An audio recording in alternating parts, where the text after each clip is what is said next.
आज हम इस लेटेस्ट क्वेश्चन पेपर का सेक्शन सी आपको करवाने वाले हैं। सेक्शन ए और बी दो वीडियो हम ऑलरेडी अपलोड कर चुके हैं। सेक्शन सी में आपको क्वेश्चन नंबर 20 से 26 तक 7 प्रश्न पूछे जाएंगे, उसमें आपको 5 करने हैं और एक क्वेश्चन 10 मार्क्स का है, तो 50 मार्क्स के आप केवल सेक्शन सी से ही कर सकते हैं। तो सेक्शन सी के सारे क्वेश्चन वेरी इंपॉर्टेंट है। Question number 20, solve the following system of linear equation by using Cramer rule। Cramer rule से निम्नलिखित निकाय को सॉल्व कीजिए, बहुत इंपॉर्टेंट है। तो स्टूडेंट ये क्वेश्चन बहुत ज्यादा इंपॉर्टेंट है, लगभग हर बार आपके डिप्लोमा सेमेस्टर एग्जाम में पूछा जाता है। क्रेमर रूल से ये 3 इक्वेशन आपको दे रखी होंगी और अगर एक्स और वाई 2 वेरिएबल होंगे तो 2 इक्वेशन दे रखी होंगी और तब वो 6 मार्क्स का होगा। ठीक है जी, 3 इक्वेशन दे रखी होगी तो 3 मार्क्स का है। इक्वेशन 1, 2 और 3 3 इक्वेशन है और 3 variable x y z 3 equation दे रखी है। इनको सॉल्व करके आपको एक्स वाई जेड के मान निकालने हैं, लेकिन क्रेमर विधि से। क्रेमर महाराज जी ने ये मेथड दिया था, क्रेमर नाम के गणितज्ञ थे, उन्होंने ये मेथड दिया था, तो इसलिए इनको क्रेमर विधि कहा जाता है। ठीक है, तो क्रेमर विधि से एक्स वाई जेड का मान निकालना है। तो कैसे निकालेंगे, बहुत इंपॉर्टेंट। देखिए सिंपल है, हम इसको कई बार बता भी चुके हैं, थोड़ा स्पीड से भी हम चलेंगे मान के चलते, क्योंकि हम डिटेल लेक्चर में डिटर्मिनेंट के डिटेल लेक्चर में हम क्रेमर रूल से एक्स वाई जेड के मान निकालना बता चुके हैं, 2/2 का भी 3/3 का भी। तो थोड़ा स्पीड अगर होगी तो आप माफ कीजिएगा, हम थोड़ा जल्दी भी चल सकते हैं, क्योंकि देखिए इसमें क्या है, क्रेमर विधि के लिए हम आपको बता दें। नंबर 1, सबसे पहले तो स्टेप्स बता देता हूं। सबसे पहले तो डी निकालो और D1 निकालो और D2 निकालो और D3 निकालो। ठीक है जी, और दूसरे इसमें आप क्या करते हैं, एक्स निकालो। एक्स होता है D1/D और y होता है D2/D और z होता है D3/D। बस खत्म कहानी, और कुछ नहीं है, बस यही है, बस हाँ यही है क्रेमर रूल। डी पहले D1 D1 D2 D3 निकाल लो। ठीक है जी, अब प्रश्न ये है कि D1 D2 D3 कैसे निकलेगा भैया। तो D जो होता है ना, अब सिंपल सी बात है, D 3 इक्वेशन दे रखी है, लिखेंगे therefore D is equal to, D होता है determinant of x y z के कोफिशिएंट। ठीक है, बस एक्स वाई जेड के कोफिशिएंट यहां पे लिख दो, उसका डिटर्मिनेंट निकाल दो, डी है। एक्स वाई जेड के कोफिशिएंट देखो, पहली रो में एक्स का कोफिशिएंट के देखो, ऐसे में लिखो, चलो कॉलम में एक्स के कोफिशिएंट 5, 6 और 3, 5, 6 और 3 लिख दो। फिर सेकेंड रो में वाई के कोफिशिएंट लिखो, वाई कोफिशिएंट क्या है, -7, ध्यान रखना माइनस भी लिखना, हाँ -7, -8 और यहाँ पे प्लस का 2, तो 2 लिखेंगे। ठीक है, फिर तीसरे इसमें जेड के कोफिशिएंट, जेड का आगे क्या है, कुछ नहीं है, मतलब +1 माना जाएगा वो। ठीक है, कुछ नहीं का मतलब 1 माना जाएगा, आगे माइनस है इसका मतलब -1 माना जाएगा। ठीक है, आगे -6 है तो -6 ही लिखेंगे। तो ये है भैया डी, ऐसे डी निकाला जाता है। तो इस डिटर्मिनेंट को सॉल्व करो, और डिटर्मिनेंट को सॉल्व करना तो आपको आता ही होगा। तो 5 लिया जाता है और उससे होकर जाने वाले रो कॉलम को छुपा दिया जाता है और फिर इनका आपस में मल्टीप्लाई किया जाता है। हाँ, हम थोड़ा शॉर्टकट चलेंगे भैया। हाँ 5, ये देखिए हम मान के चलते हैं आपको डिटर्मिनेंट निकालना आता है। ठीक है, ये देखिए, और -8 का -6 से मल्टीप्लाई करो, 8 6 48, प्लस का 48 हो जाएगा, माइनस प्लस, फिर माइनस का चिन्ह बीच में और 2 -2 और -2 और माइनस पहले से प्लस का 2, तो ये प्लस माइनस का ध्यान रखना पड़ेगा आपको। हाँ, हम ये मान के चलते हैं कि आपको डिटरमिनेंट निकालना आता है। ठीक है, फिर प्लस के बाद माइनस लगता है और फिर सेकंड एलिमेंट लिखा जाता है -7, तो ये प्लस का 7 हो जाएगा जी। ठीक है जी, इससे ऊपर जाने वाले रो कॉलम 7 -7 से ऊपर जाने वाले रो कॉलम को छुपा दीजिए, बचेगा क्या, 6 -1 3 और 6, इनको मल्टीप्लाई करो, 6 का -6 के साथ 6 6 36, माइनस का 36 हो जाएगा जी। ठीक है, और 3 का -1 के साथ, माइनस ऑलरेडी होगा, 3 -3 तो प्लस का 3 हो जाएगा जी। ठीक है, ये जरा ध्यान रखना पड़ेगा, प्लस माइनस का ध्यान रखना पड़ेगा इसमें। ठीक है, प्लस माइनस का ध्यान नहीं रखेंगे तो गलत आंसर आएगा। हाँ, फिर उसके बाद तीसरा प्लस माइनस और +1, फर्स्ट रो के अकॉर्डिंग ओपन कर रहे हैं ना। हाँ ठीक है, ओके। अब इससे ऊपर जाने वाले रो कॉलम को छुपा दीजिए, 6 दूना 12, माइनस का चिन्ह बीच में और 8 3 24, माइनस का 24 और प्लस का 24 हो जाएगा जी। ठीक है जी, हाँ ओके, इज इक्वल टू, इससे आगे चलते हैं। हाँ 5 ब्रैकेट में 50, ये दोनों जुड़ जाएगा, 50 हो जाएगा ना। हाँ, प्लस का 7 ब्रैकेट में -36 में से प्लस माइनस का 33 बचेगा जी। ठीक है जी, ओके, प्लस का 1 ब्रैकेट में क्या बचेगा, 12 और 24 जोड़ दीजिए, 36 हो जाएगा जी। ठीक है जी, अब यहाँ पे 5 का मल्टीप्लाई अंदर, 5 5 25, 250, फिर 7 का -33 के साथ माइनस, 7 21 का 1, 7 21 और 2 23, 331 प्लस 1 का 36, 36 हो जाएगा इज इक्वल टू, अब प्लस के 250 और 36 है 286 हो गया, माइनस 231 इज इक्वल टू 6 में से गए 5 बचता है, 8 में से 3 गए 5 बचता है, 2 में से 2 आपका 0, 55 आपका आंसर नॉट इक्वल टू 0। ठीक है जी, डी जो है 0 नहीं होना चाहिए, तब आपको यूनिक सॉल्यूशन आता है। ओके, तो डी 55 आ गया। इसमें क्या है, डी तो भैया एक्स वाई जेड के कोफिशिएंट का डिटरमिनेंट है, डी1 क्या है, डी1 भी एक्स वाई जेड के कोफिशिएंट का डिटरमिनेंट है, केवल फर्स्ट जो डी है ना, डी1 क्या है, डी में फर्स्ट कॉलम को राइट हैंड साइड से रिप्लेस कर दो। राइट हैंड साइड क्या है, 11 15 और 7। डी में जो फर्स्ट कॉलम है ना ये वाला, उसको राइट हैंड साइड से रिप्लेस कर दो। 5 6 3 की जगह 11 15 7, 11 15 7 लिख दो और एजिटेज लिख दो, बस कुछ नहीं करना, और एजिटेज लिख दो। जो डी है ना एजिटेज और लिख दो, केवल फर्स्ट कॉलम रिप्लेस होता है राइट हैंड साइड से ही, बस। अब डी1 को भी सॉल्व कर दो। 11 लिखा भैया पहले, है ना, ये वाला आएगा ना, पहले 11 लिखा, इससे ऊपर जाने वाले रो कॉलम को छुपा दिया, 8 6 के 48 प्लस का 48 हुआ, माइनस 2 कम 2 प्लस का 2 हो गया। ठीक है जी, फिर प्लस माइनस सकता ना, फिर -7 आएगा जी, प्लस का 7 हो जाएगा जी। ओके ओके, फिर इससे ऊपर जाने वाले रो कॉलम को छुपा दो, 15 गुणा -6, 15 गुणा -6 का 15 6 का 90 होता है ना, तो माइनस का 90 हो जाएगा जी। इससे ऊपर जाने वाले रो कॉलम को छुपाना ना, 15 6 का 90, हाँ, और माइनस का चिन्ह बीच में 7 ही -7 और प्लस का 7 हो जाएगा। ठीक है जी, ठीक है, मैं थोड़ा सा स्पीड से चल रहा हूँ, मैं एक चीज नहीं बता रहा हूँ, प्लस मैंने जैसे कक्षा 1 2 4 के बच्चे को पढ़ाते हैं हम, ये भी हम बता रखे, एक एक चीज बता रखा है डिटेल लेक्चर में, और पिछले क्वेश्चन, बहुत सारे क्वेश्चंस में हम बहुत अच्छे से एक एक चीज को भी बता रखे हैं। यहाँ पे थोड़ा स्पीड से चल रहा है, ये मान के चलते कि आपने और इसके बारे में पहले पढ़ा हुआ है ना। ओके, इसके बाद ये भी हो गया जी। अब इस पे चलते हैं जी, प्लस माइनस प्लस, तो प्लस 1 तो है, इससे ऊपर जाने वाले रो कॉलम को छुपा दो, 15 दूना 30 माइनस 7 8 56, माइनस का 56 तो प्लस का 56 हो जाएगा जी। ठीक है, थोड़ा स्पीड में कैलकुलेशन, स्पीड के साथ साथ एक्यूरेसी भी होनी चाहिए, कैलकुलेशन में गलती ना हो। ठीक है, स्पीड भी रखनी है क्योंकि आपको 2.5 घंटे के अंदर सारा कुछ 100 मार्क्स का क्वेश्चन पेपर करना है, तो स्पीड भी रखनी है।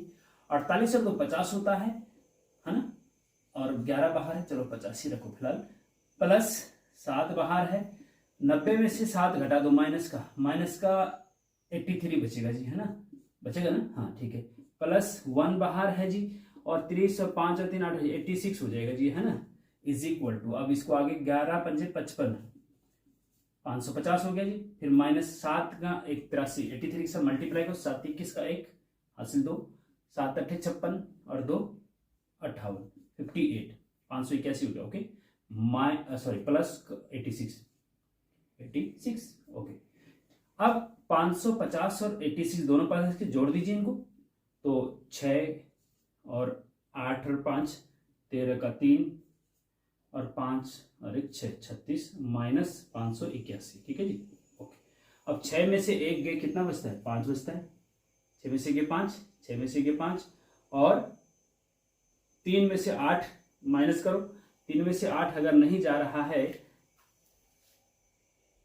तो एक दाई यहां से 13 में से 8 गए, 5 बचता है, और 5 में से 5 55 आ गया जी। ठीक है, ये 55 आ गया। अब D1 आपका 55 आ गया, तो अब आप देखेंगे कि यहाँ पे D जो है 55 आया है। ठीक है जी, 55 आया है, और D1 भी 55 आया है। अब D3 निकालते हैं, सॉरी D2 निकालते हैं, D2 फिर D3 भी निकालेंगे। ठीक है जी, D2 इज इक्वल टू क्या होगा, D2 जो है D में 2 रिप्लेस किया जाता है, D है ना जो D, हाँ, जो D निकला है उसमें सेकंड कॉलम को रिप्लेस किया जाता है राइट हैंड साइड से, और एज इट इज रहेगा पहला कॉलम सही बिल्कुल, क्योंकि 2 मतलब सेकंड कॉलम को रिप्लेस करना है।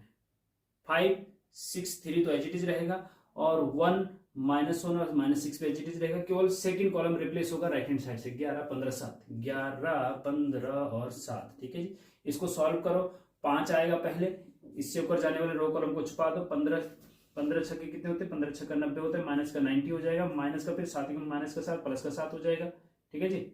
और ये आपका प्लस माइनस, माइनस के बाद फिर ये 11 आएगा, इससे ऊपर जाने वाले रो कॉलम को छुपा दो, 6 छक्के 36, माइनस का 36 हो गया, माइनस माइनस का 3 हो गया तो प्लस का 3 हो जाएगा ये। ठीक है जी। और फिर प्लस माइनस प्लस फिर 1 आता है, हाँ, इससे ऊपर जाने वाले रो कॉलम को छुपा दो, 7 छक्के 42 होता है और माइनस का 15 या 45 होता है। ठीक है जी, इतना आ गया।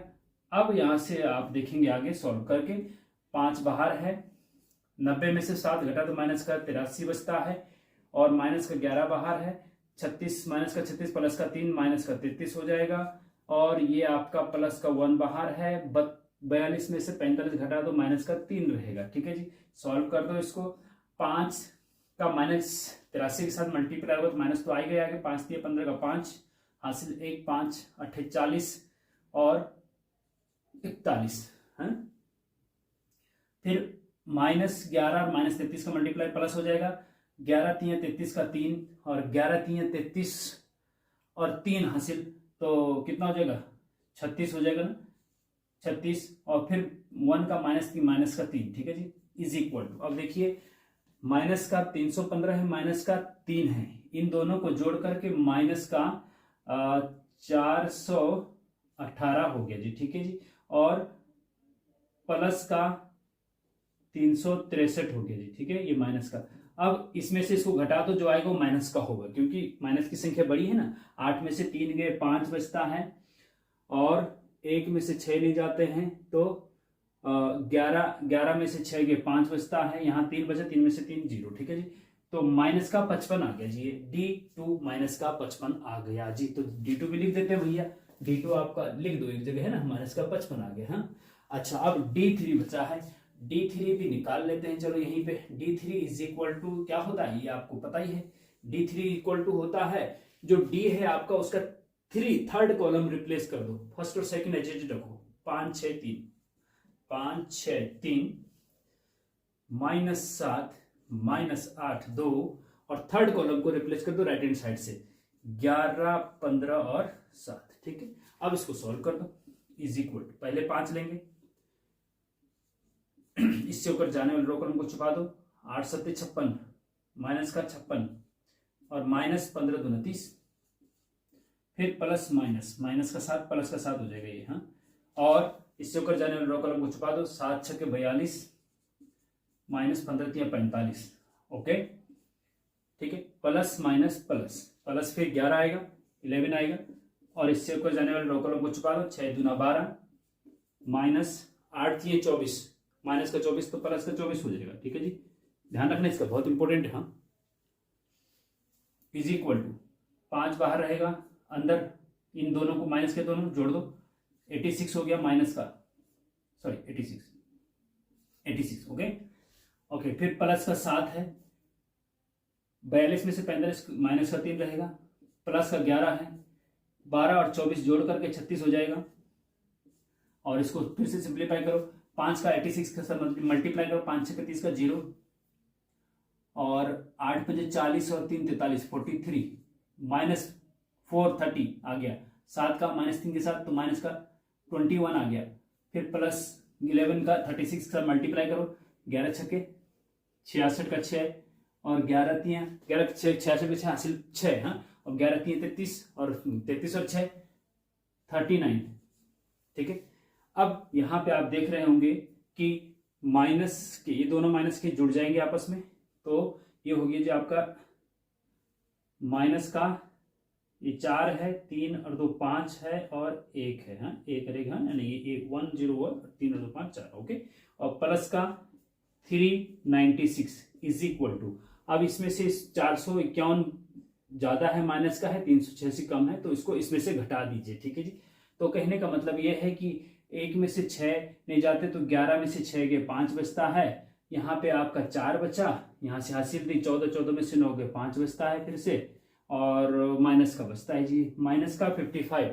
तो D3 भी भैया, D3 भी माइनस का 55 आ गया। हाँ, तो अब जब सब आ गए हैं, D3 भी आ गया है, ये भी आ गया है, तो अब हमें क्या निकालना होता है, एक्स वाई जेड की वैल्यू निकालनी होती है, ठीक है ना। आपको पता है 2 ही स्टेप हैं, फर्स्ट स्टेप में D1 D1 D2 D3 निकालो और सेकंड स्टेप में एक्स वाई जेड की वैल्यू ही निकालनी। इसमें इसको सॉल्व करने का मतलब एक्स वाई जेड की वैल्यू निकालनी है, लेकिन क्रेमर हुआ महाराज की हेल्प से के रूल से निकालना है। और क्रेमर का रूल यही है भैया, D1 D2 D3 निकालना पड़ता है पहले। और x बराबर आपको पता होना चाहिए D1 बटे D होता है, बटे में D रहेगा भैया, गलती मत कर देना। आप लोग ऊपर D ऊपर लिख दे, D1 नीचे लिख दे, गड़बड़ हो जाता सारा। D नीचे रहेगा, D1 D2 D3 जो भी है ऊपर, 1 2 3 4 जिसमें 1 2 3 4 है ना वो ऊपर रहेंगे, ओके ऊपर रहेंगे, नीचे D रहेगा, D0 नहीं होना चाहिए। D1 बटे D1 कितना है भैया, D1 है आपका 55 और D कितना है, D भी 55 है, तो इज इक्वल टू 1, x की वैल्यू 1 आ गई, comma y is equal to D2 बटे D होता है, y is equal to D2 कितना है भैया, माइनस का 55 है, D कितना है 55 है, तो ये माइनस का 1 आ गया y की वैल्यू। z इज इक्वल टू कितना है भैया, z बराबर D3 बटे D होता है, और D3 कितना है माइनस का 55 है भैया, और D कितना है 55 है, ये भी माइनस 1 आ गया। तो x y z की वैल्यू आपका आंसर आ गया जी, यही आपका आंसर है। x की वैल्यू 1, y की वैल्यू -1 और z की वैल्यू -1, ठीक है जी। अब ये आंसर चेक भी कर सकते हैं आप कि ये आंसर सही है नहीं, तीनों में भी रखो या एक में भी रखो तो उससे भी पता चल जाएगा। x y z की वैल्यू रखो जरा इक्वेशन 1 में लेफ्ट हैंड साइड में, 5 गुणा x, देखो 5 x की जगह क्या रखेंगे 1 रखेंगे, फिर माइनस का 7 है, y की जगह क्या रखेंगे -1 रखेंगे, फिर प्लस का z की जगह क्या रखेंगे -1 रखेंगे। तो सॉल्व करो जरा, 11 आना चाहिए, 5 कम 5 -7 और -1 प्लस का 7 हो जाएगा जी, और ये माइनस का 1 हो जाएगा जी, हाँ 7 और 5 12 -1 इज इक्वल टू 11 आ गया जी, ठीक है बिल्कुल सही है। ऐसे ही आप यहाँ पे भी रख सकते हैं, इज इक्वल टू 15 आना चाहिए, यहाँ पे रखेंगे इज इक्वल टू 7 आना चाहिए, ठीक है। तो पहले ही हमने चेक कर दिया, इसका मतलब अगर आपके पास समय है तो तीनों में रख करके चेक कर लीजिए आंसर सही है या नहीं, और नहीं समय तो कम से कम एक में तो चेक कर लीजिए हल्का हल्का सा। एक्स वाई जेड की वैल्यू रखो, अगर वो राइट हैंड साइड के बराबर आती है तो इसका मतलब आपका आंसर सही आया है, तो सेलिब्रेट करिए, 10 मार्क्स पक्के हो गए आपके, ओके। तो अब चलते हैं नेक्स्ट क्वेश्चन पे।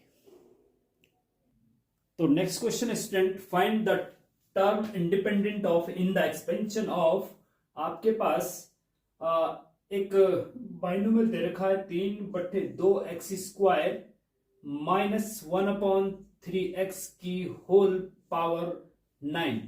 इसका एक्सपेंशन जैसे x प्लस a की पावर n का एक्सपेंशन करते हैं ना, nc0 x की पावर n -0 a की पावर 0 प्लस nc1 x की पावर n -1 a की power 1 plus dash dash dash करके ncn तक जाता है, ठीक है। ऐसे ही इसका प्रसार x की जगह पे यहाँ पे 3/2x² है, और a की जगह पे -1/3x है, और n की जगह पे 9 है। तो इसका अगर एक्सपेंशन करते हैं तो 9 और 1 10, जितने पावर होती है एक ज्यादा पद आता है, हाँ? तो 10 पद आएंगे इसमें। लेकिन ऐसा कौन सा 10 पद में से ऐसा कौन सा पद होगा जिसमें x की पावर 0 होगी, जिसमें x होगा ही नहीं, मतलब ऐसा पद आपको ढूंढना है। तो एक तरीका तो यह है कि भैया आप इसको एक्सपेंशन प्रसार करो और सॉल्व करते करते कहीं पे ऐसा पद आपको मिल ही जाएगा जिसमें x ना हो, तो वही आपका आंसर हो जाएगा, ठीक है। लेकिन प्रॉपर तरीका इसका यह है कि पहले आप इसमें जनरल टर्म निकालना पड़ता है। जनरल टर्म क्या होता है, x प्लस a की पावर n में जनरल टर्म tr+1, ये आपको पता होना चाहिए, बाइनोमियल डिटेल लेक्चर में बता चुके हैं। tr+1 ncr x की पावर n -r और a की पावर r, ये होता है जनरल टर्म का फॉर्मूला, ठीक है ना, r+1वां पद, हाँ। तो इसका जनरल टर्म क्या होगा, हाँ, अब पहले लिखेंगे जनरल टर्म ऑफ दिस, हाँ, या ये लिख दीजिए कि वी नो दैट, हम जानते हैं कि general term of x plus a की whole power n is tr+1 is equal to ncr x की पावर n -r और a की power r। Therefore, general term of this 3/2x² -1/3x की whole power 9 is, जब इसका general term ये होता है तो इसका जनरल टर्म क्या होगा, तो उसको भी tr+1 से r वही रहेगा, हाँ, tr+1 बराबर ncr, n की जगह पे देखिए 9 है तो 9cr आर, ठीक है जी। एक्स की पावर मतलब एक्स की जगह पे यहाँ पे क्या है, 3/2 एक्स स्क्वायर है, हाँ तो वो आएगा। हाँ, इस चीज का ध्यान रखेंगे, 3/2 एक्स स्क्वायर है तो उसकी होल पावर हो जाएगी n माइनस आर, मतलब 9 - r। ध्यान से देखेंगे, हाँ, इनटू ए की पावर आर, मतलब ये वाला पद सेकंड, माइनस यहाँ पे माइनस प्लस ये है, यहाँ पे माइनस 1/3x है, -1/3x की होल पावर आर है, तो आर तो रहेगा भैया। तो जब इसका जनरल टर्म ये है तो जिसका आपको निकालना है उसका जनरल टर्म ये है, ठीक है। अब जनरल टर्म जब आप निकाल देते ना, इनको थोड़ा सिंप्लीफाई करना पड़ता है ना, tr+1 बराबर, इसमें एक्स वाला पद एक साथ लेना पड़ेगा। हाँ, ध्यान से देखना जरा, 9cr लिखिए, 9cr, ओके। अब 3/2 है, अलग कर दो इसको, 3/2 की पावर 9 - r और एक्स स्क्वायर की पावर 9 - r अलग अलग कर दो, क्या दिक्कत है ना, कोई दिक्कत नहीं। तो 3/2 तो अलग कर दो, उसकी पावर क्या है, 9 - r है, इनटू -1/3 भी अलग कर दो, -1/3 भी अलग कर दो, इसकी पावर भी r है, इंटू लगा दो बीच में, क्या दिक्कत है, इंटू लगा। अब यहां पे x अलग कर दो, एक्स स्क्वायर की पावर 9 - r, एक्स स्क्वायर की पावर 9 - r होगा तो 2 का मल्टीप्लाई इनके साथ हो जाएगा, एक्स की पावर क्या हो जाएगा, 9 दूना 18 - 2r हो जाएगा, ठीक है। इनटू अब इसको देखो, 1/x की पावर r, एक्स की पावर r बचेगा, है ना, कांस्टेंट टर्म एक साथ ले ले एक्स। अब इसको भी एक साथ कर दो दोनों को, हाँ, तो यहां से हमारे पास जो निकलेगा, अब इसमें आगे देखिए, tr+1 = 9cr, as it is लिखो, 3/2 की पावर 9 - r और -1/3 की पावर r, ठीक है जी, इनटू x की पावर क्या हो जाएगी, इनको कंबाइन कर दो, देखो x की पावर यहाँ पे 18 - 2r है, x की पावर r को ऊपर ले जाएंगे तो x की पावर -r हो जाएगा, ठीक है। x की पावर r को ऊपर ले जाएंगे तो x की पावर -r हो जाएगा, और गुणा में घाते जुड़ जाती है, मल्टीप्लाई में पावर सेट हो जाती है, तो 18 - 2r के साथ -r और जुड़ जाएगा, तो कुल मिला के इन दोनों को मर्ज करने पे x की पावर 18 - 3r हो जाएगा, और उसका कोफिशिएंट ये होगा, x की पावर दिस का कोफिशिएंट ये होगा, ठीक है। अब बात ये है कि x की पावर तो अलग करते हैं, उसके अलावा हाँ, x की पावर दिस का कोफिशिएंट क्या है, ये है। अब क्या है कि हमें क्या चाहिए, हमें x की पावर 0 का कोफिशिएंट चाहिए। x की पावर 0 का मतलब ऐसा टर्म जिसमें x ना हो, तो x कब ना होगा, जब x की पावर यहाँ 0 होगा, जब x की पावर 0 होगा तो इसको मतलब 1 हो जाएगा, और केवल ये टर्म बचेगा, है ना।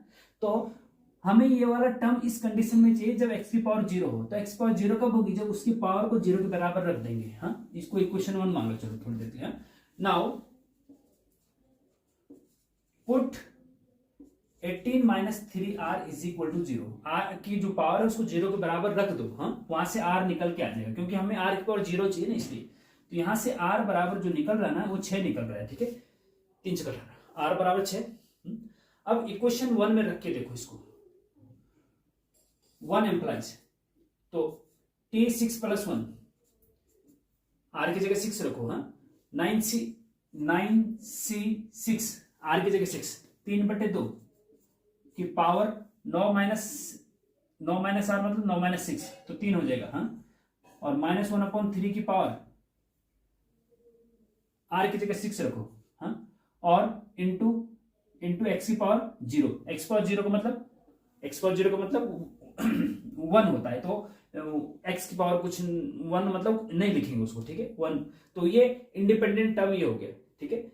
सातवां t6 + 1 मतलब t7, मतलब इसके एक्सपेंशन का सातवां पद जो होगा ना, वो इंडिपेंडेंट ऑफ x होगा, उसमें x नहीं होगा, ये वाला पद है वो, ये वाला, हाँ। बस इसको सिंप्लीफाई कर दो जितना आता है। अब सिंप्लीफाई करना आपको आना चाहिए। 9c6 को आप 9c3 भी लिख सकते हैं, 9c6 को 9c3 भी लिख सकते हैं, इंटू 3/2 का क्यूब, हाँ, तो 3 का क्यूब कितना होता है, 3 3 9 27 हो गया, अपॉन 2 का क्यूब, 2 दूनी 4 दूनी 8 हो गया, है ना, और माइनस की पावर इवन नंबर है तो प्लस हो जाता है, इंटू 1/3 की पावर 6, तो 3 3 9 3 27 3 81 81 3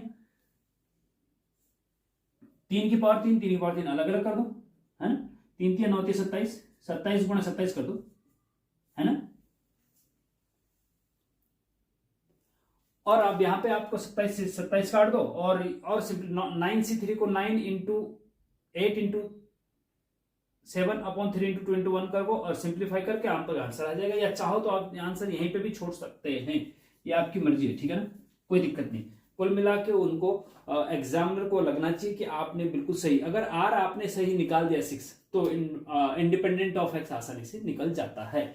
और अगर ये पूछा जाता है, मान लीजिए कि इसके एक्सपेंशन में x की पावर 10 या x की पावर 8 का कोएफिशिएंट निकालो, तब हम x की पावर 8 लाना चाहेंगे यहाँ पे, तो इसको 8 के बराबर रखेंगे। फिर तब क्या करेंगे, उसको 8 के बराबर रखेंगे। इंडिपेंडेंट ऑफ x मतलब x की पावर 0, तो फिर इसलिए हमने इसको 0 के बराबर रखा।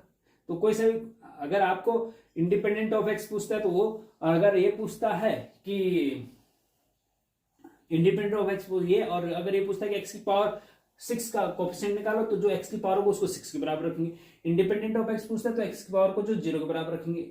x की पावर 7 का कोएफिशिएंट मांग रहा है इसमें, तो इसको x की जो पावर है उसको 7 के बराबर रखो। बस ऐसे करना है, सिंपल है। बाइनोमियल का क्वेश्चन है, डिटेल लेक्चर आप वहां पे देख सकते हैं।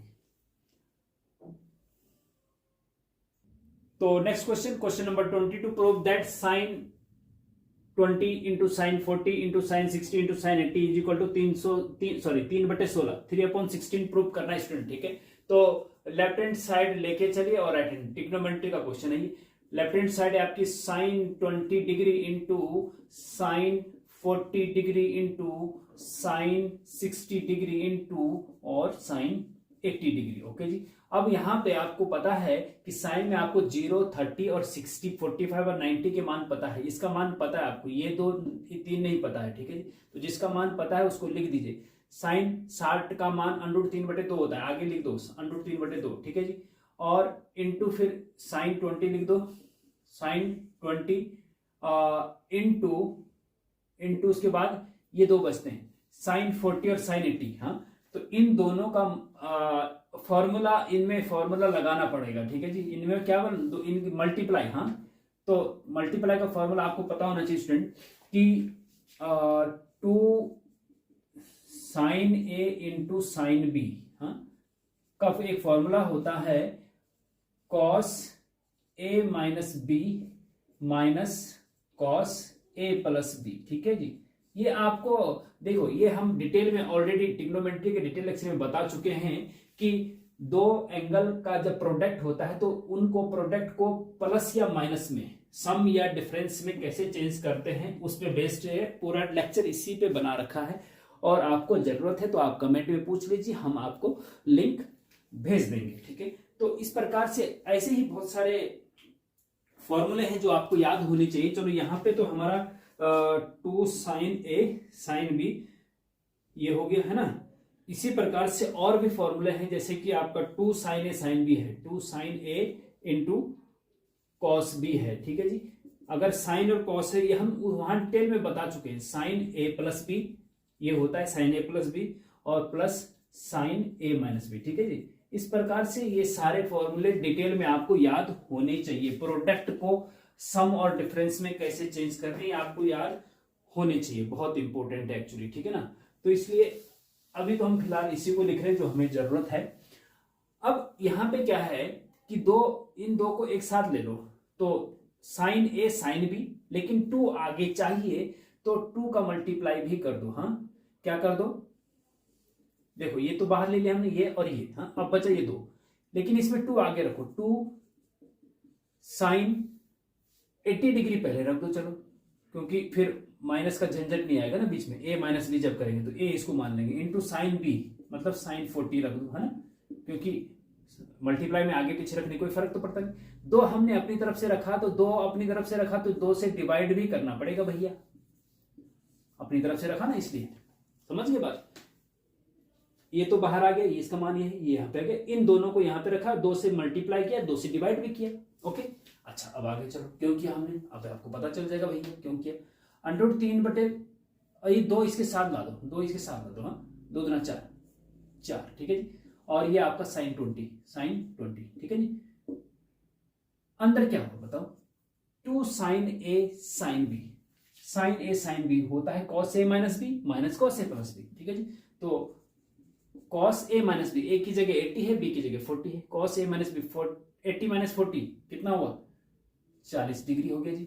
और फिर माइनस का चिन्ह है बीच में, हाँ फिर क्या हो जाएगा कॉस ए प्लस बी, ये दोनों जो 8 4 12 120 डिग्री हो गया जी। हाँ इतना हो गया, ठीक है जी।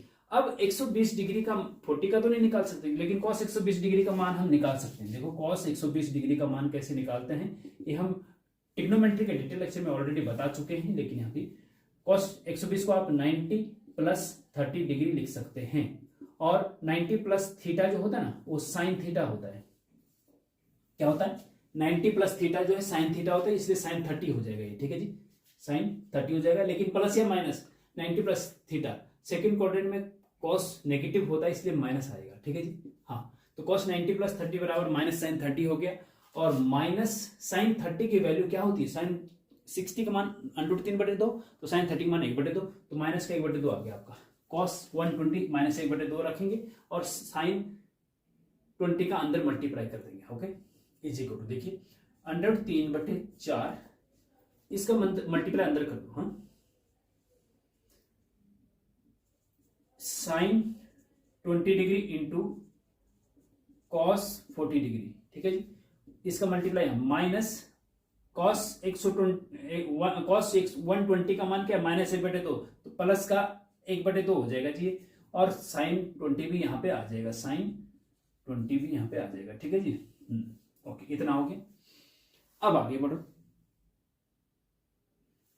अब इसमें आप इसका √3/4 का अंदर मल्टीप्लाई करेंगे, तो ये जो है √3/4 साइन 20 इंटू कॉस 40 है ना, और प्लस इसका मल्टीप्लाई यहां होगा तो √3/4 दूने 8 साइन 20, ठीक है जी।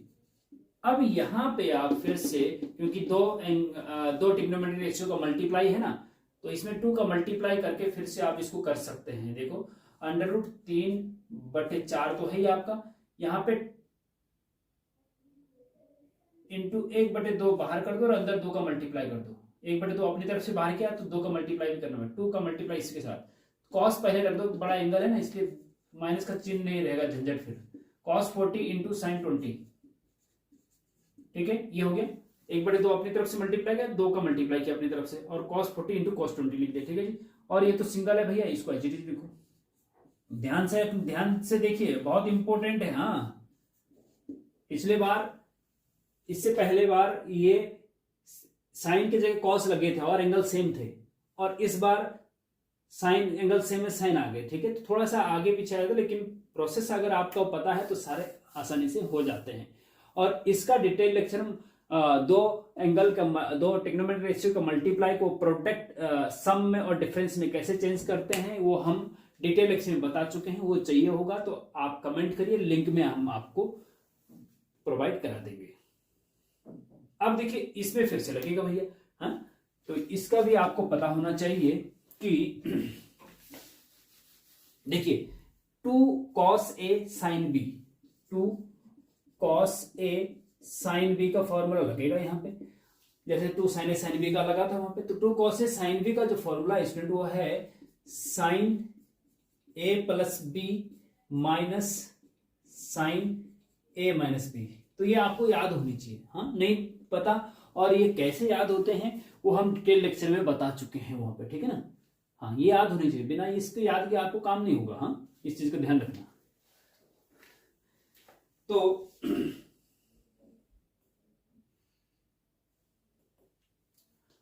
अब यहां पे ये फॉर्मूला लगा दीजिए, √3/4 दूना 8 हो गया ये, और 2 sine cos A sin B बराबर साइन A प्लस बी, क्या होता है साइन A प्लस बी, बड़ा ब्रैकेट लगाओ, साइन A प्लस बी मतलब 4 40 और 20 60, फिर बीच में माइनस का चिन्ह है, sine A minus B, 10 minus 10 करेंगे तो 40 में से 20 गए, कितना बचता है 20 डिग्री ही बचेगा ना, हाँ ठीक है जी। और ये आपका हो गया ब्रैकेट बंद, फिर प्लस √3/8 साइन 20 डिग्री, ठीक है जी। अच्छा अब आगे बढ़ते हैं भैया, यहां पे हम जरा ये अंडरलाइन कर देते हैं। अब यहां से क्या करेंगे भैया, इस √3/8 का अंडर मल्टीप्लाई कर देंगे और साइन 60 का मान आपको पता है, साइन 20 का तो नहीं, साइन 60 का मान √3/2 होता है।